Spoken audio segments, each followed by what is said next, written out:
Alors, Rodolphe, le principe est étrange. Madame, monsieur, écoutez bien, c'est un hypermarché qui invite dans ses rayons une autre marque spécialisée, connue, à venir vendre ses produits. Là, ah, venez, c'est bien ici.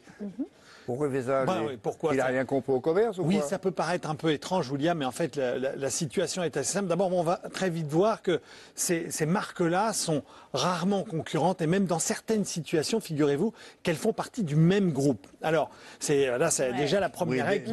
Déjà, ça, on commence à comprendre un peu. Ça commence à poindre.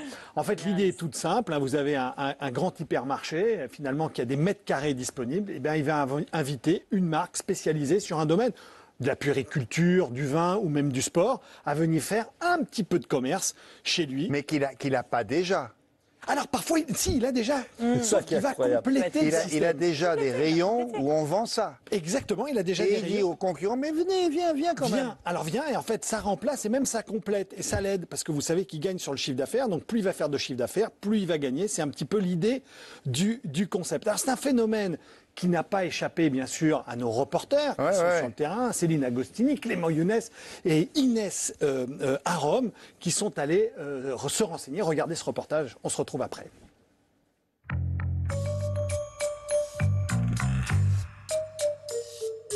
Paris, 11e arrondissement.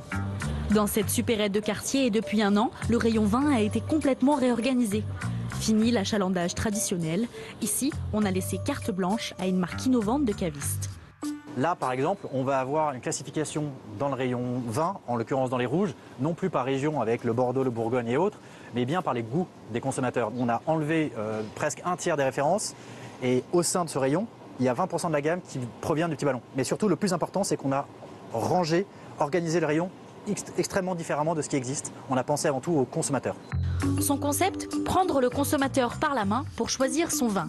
Pour ce faire, un sommelier virtuel est à votre disposition. Depuis leur installation, les ventes de vin ont augmenté de 20% dans ce magasin. Pour l'instant, on est en train de prouver que le concept fonctionne parce qu'on est déjà sur 2 magasins, on va passer à 10 d'ici quelques semaines. Et ce que ça apporte, clairement de la notoriété au petit ballon. Et surtout, ça nous permet, nous, d'apprendre aussi les comportements que peuvent avoir certains consommateurs en grande distribution et apporter des évolutions pour répondre à ces besoins-là. Si le concept est nouveau dans les supermarchés, il ne l'est pas forcément dans les stations-service. Ici, le rayon jouet d'une grande enseigne spécialisée cartonne depuis 7 ans. À ma grande surprise, ça s'inscrit bien dans notre activité. Ça fonctionne très très bien. Je pense que ça amène de la diversité dans nos stations-service. C'est ce qu'on veut, amener de la diversité. Et donc les clients s'y retrouvent. Et cette station-service multiplie les collaborations. La marque est plus attractive en soi, l'offre est plus plaisante et rassurante en effet, parce que surtout dans le domaine du jouet ou de l'électronique, où des fois on n'aime pas trop les contrefaçons, où ça peut être un danger pour son enfant. Donc, et bien évidemment, c'est un gage de qualité. Ce sont des contrats d'approvisionnement. On leur achète le produit, on définit ensemble quelle collection on va mettre sur site, et puis nous on revend le produit avec une marge commerciale. L'enseigne de station-service délègue la majorité de ses rayons non alimentaires à des marques spécialisées. Aujourd'hui, cela représente 40% de son chiffre d'affaires.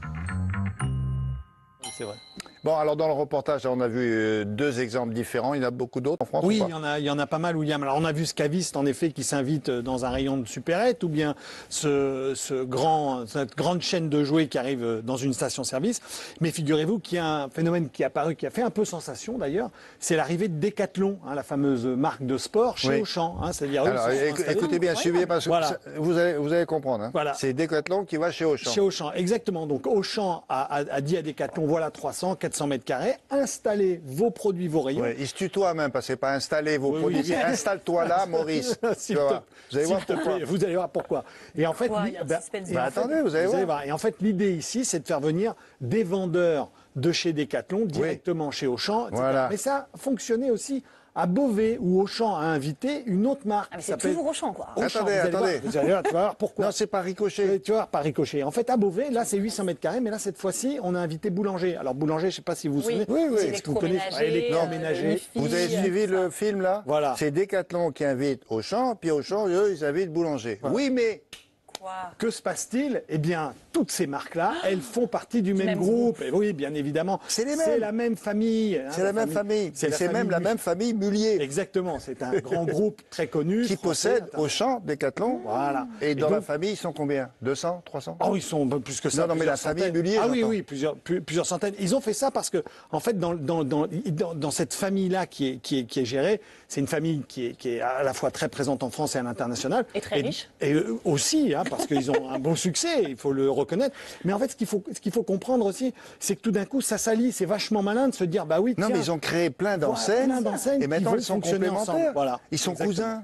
Alors il dit, tu viens chez moi, c'est pas un concurrent, c'est un cousin. Évidemment, pour eux, c'est intéressant. C'est pour nous, le consommateur, et donc l'idée, ici, vous voyez qu'en s'alliant, c'est la même chose quand on allie ces marques-là qui fonctionnent ensemble, il y a plusieurs avantages pour nous, les consommateurs, et aussi pour eux, surtout. D'abord pour eux. Non, mais eux, on a compris. Non, mais je vais vous en donner quelques-uns. Le premier truc, il faut savoir, c'est que même nous, commercialement, voir arriver ces marques spécialistes dans les rayons, tout d'un coup, ça donne de la confiance. Et oui, parce que pour acheter de la puériculture, pour acheter du vin ou pour acheter des vêtements de sport qui sont parfois techniques, eh bien d'avoir la caution d'une grande marque qui existe déjà dans un magasin spécialisé, mais que vous trouvez dans votre hypermarché, ça vous donne donc envie c'est ça, d'acheter. vous dites que quand Auchan accueille son cousin Decathlon, c'est bon pour Auchan, mais c'est bon pour Decathlon. Et c'est bon pour Decathlon. D'accord, mais bon maintenant, pour ce tout que le monde. veut dire Caroline, et pour elle, la consommatrice, c'est Moi, bon le pour elle? consommateur, attends, c'est quand même pas pour être sympa avec nous. C'est juste un truc d'argent pour nous faire dépenser plus, dépenser plus. C'est baladé. C'est pour plusieurs choses. Un, c'est pour te permettre en un seul lieu de pouvoir acheter tout ce dont tu as besoin. C'est déjà pas mal. Ça t'évite de faire des kilomètres. Donc quand même, il faut les défendre. Et puis ensuite, parfois, c'est vrai que dans les rayons, ça permet aussi de vendre des produits qui sont un peu plus qualitatifs. Parce que quand il y a un expert qui travaille, par exemple un Decathlon ou un boulanger, ou ces marques-là, ou comme Emma ou d'autres, eh bien, ils vont, comme on a vu dans le sujet, par exemple, sur le vin, par exemple, eh bien, à ce moment-là, et je ne sais pas si vous avez fait attention, mais dans le sujet, il explique, il dit, avec moins de vin, je vais faire plus de chiffre d'affaires. Donc là, il ne faut pas se tromper. Il a moins de bouteilles. Mais ils font venir. Il va faire des bouteilles. Ils font venir le cousin spécialiste du vin. Et donc, c'est un plus pour. Exactement. Et puis, un autre élément aussi. Y compris le vélo de Decathlon. Oui, un autre élément aussi, c'est que ça crée un vrai événement pour ces grandes enseignes d'hypermarché.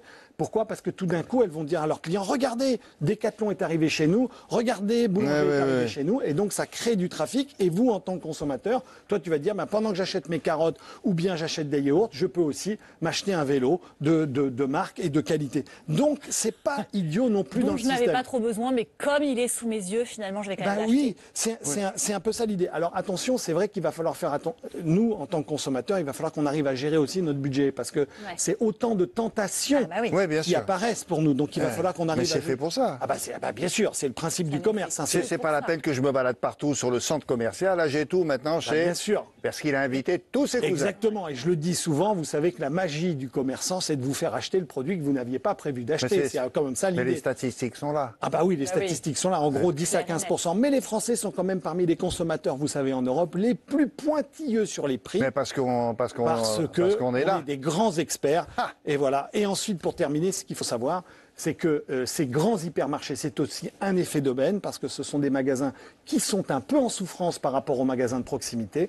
Et donc l'arrivée de ces marques un peu expertes, de ces marques comme Emma ou des marques comme Aubert ou des marques comme on a cité, eh bien c'est des éléments qui vont un peu booster le chiffre d'affaires et redonner de l'attractivité à ces grands magasins. Bon, et ben voilà. Voilà l'idée. Très bien, bravo, merci beaucoup. Vous embrasserez les cousins quand vous les verrez.